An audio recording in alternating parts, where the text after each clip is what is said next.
Eh bien aujourd'hui, 2 cliniciens du RPH sont là, qui vont témoigner de leur pratique, qui vont livrer leur témoignage. Je vous présente Warda Neit Mouloub et Sarah Buguet. Bonsoir. Moi ce soir j'aimerais vous parler de mon expérience, même si je n'exerce pas à Paris.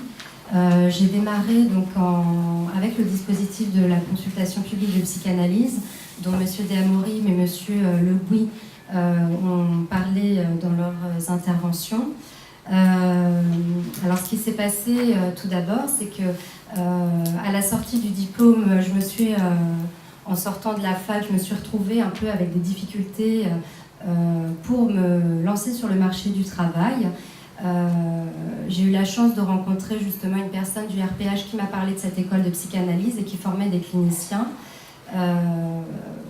Donc j'ai décidé vraiment de suivre la voie de mon désir et de démarrer cette expérience et progressivement commencer à pratiquer au sein de cette consultation publique de psychanalyse.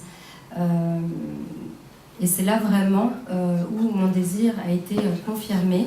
Et donc actuellement, j'exerce à Nanterre. Et ce dont je peux témoigner déjà, c'est que au démarrage, quand je recevais les patients à la consultation publique de psychanalyse qui est dans le 9e, certes, bien entendu, les patients avaient des difficultés financières. C'est un peu pour ça que la consultation publique, la CPP, a été créée. Aujourd'hui à Nanterre, je pense que tout le monde connaît, a entendu parler de cette ville. Il y a très peu déjà de psychiatres. Donc à mon grand étonnement, je crois que les psychiatres libéraux, on peut en compter 2 ou 3 pour une ville de 100 000 habitants. Donc premièrement, pour moi, ce qui m'a posé des difficultés, c'est concrètement difficulté pour orienter des patients en crise.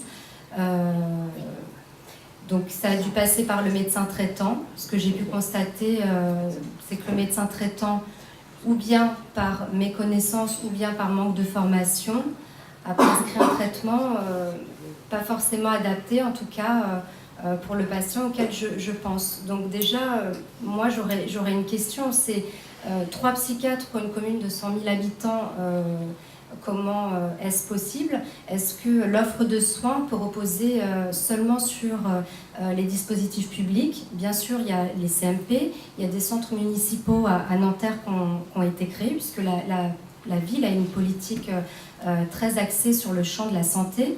Maintenant, les centres municipaux sont également confrontés à une saturation avec un délai de rendez-vous très important. Et orienter un patient en crise dans de telles conditions, c'est tout simplement pas possible. Donc dans ma consultation, je reçois des personnes qui souffrent psychiquement et ou corporellement.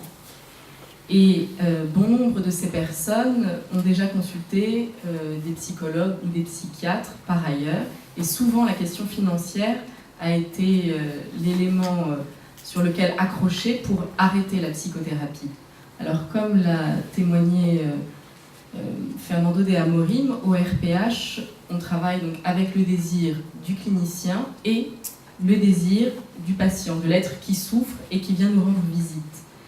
Et donc, dans la consultation publique de psychanalyse, le prix des séances est fixé avec le patient et en fonction de ses possibilités financières.